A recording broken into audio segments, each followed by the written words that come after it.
Bonjour tout le monde, mon nom est Daniel Caron, organisateur du Lapping à ICAR. J'aimerais vous montrer une vidéo qui a été effectuée par un participant dans une Corvette C7 Z06 qui est très performante, 650 forces et 650 pieds-livres de couple. Le participant a aussi l'option Z07 Performance Pack, donc qui lui donne des disques de frein en céramique et des pneus Michelin Pilote Sport Cup 2 qui sont pratiquement équivalents à des pneus de course qu'on appelle aussi slick. Autre information intéressante dans son vidéo, c'est l'information superposée des données en temps réel sur son véhicule. En haut à droite, on a deux barres verticales, une rouge et une verte, qui représentent l'amplitude ou la force qui est donnée sur la pédale de frein et sur la pédale d'accélérateur, respectivement.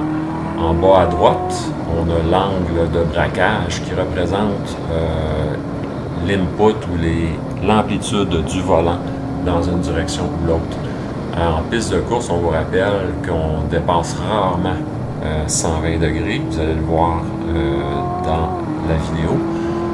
Donc, l'importance de toujours avoir les mains à 9h15 sur le volant pour nous donner une plus grande précision et de recevoir l'information transmise par le volant de ce qui se passe avec le train avant du véhicule. Vous allez voir aussi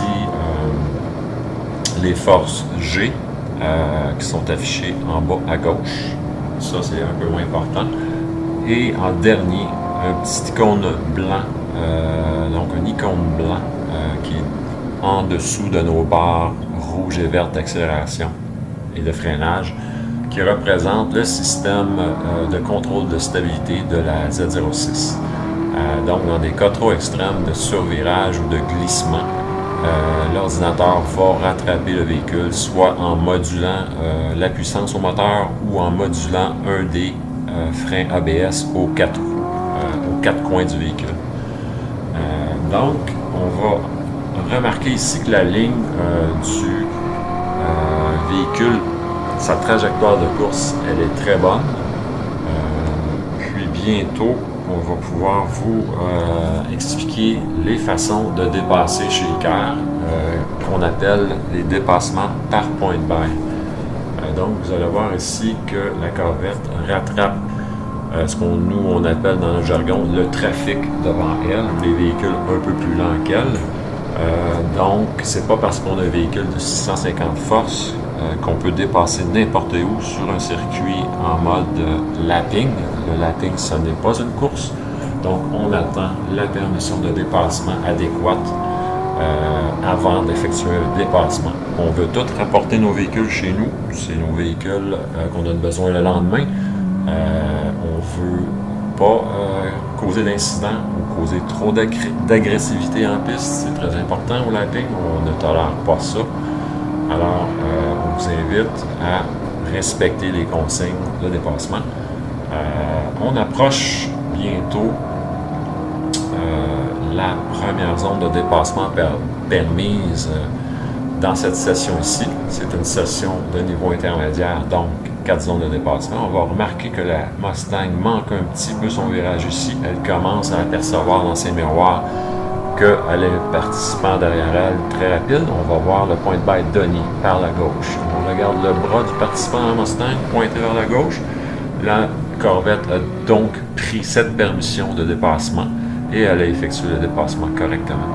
On préfère les points de buy avec les clignotants chez ICAR parce qu'on roule à 7 heures, on roule à la noirceur parfois. Donc, on l'accepte, les points de buy, quand la visibilité est bonne, effectivement, avant la soirée, mais on préfère les clignotants. La prochaine manœuvre de dépassement s'en vient de la Corvette devant la Z06. On va voir encore une fois un point de buy qui va être donné par la gauche. Voilà, c'est fait. La Z06 en profite. Le point de buy est toujours donné du côté du virage suivant. Donc, le virage à gauche, on donne le point de buy à gauche. Alors, ça, c'est bien fait. Encore une fois, on attend toujours cette permission de dépasser pour le lapping. Dans la séquence suivante, on va vous démontrer le comportement qu'on veut voir au lapping. Donc, la Corvette a amplement de puissance et est suffisamment prête de la Ford devant elle pour faire le dépassement. Elle se prépare pour faire le dépassement, mais ne fait pas le dépassement. Pourquoi? La Ford devant elle n'a jamais donné le point de bail avec le clignotant ou le bras. Par contre, dans la prochaine zone de dépassement, qui est la seule permise pour les rouges, voilà le point de bail donné par le participant dans la Ford. La Corvette dans la 06 prend cette manœuvre de dépassement et la fait dans la règle de l'art.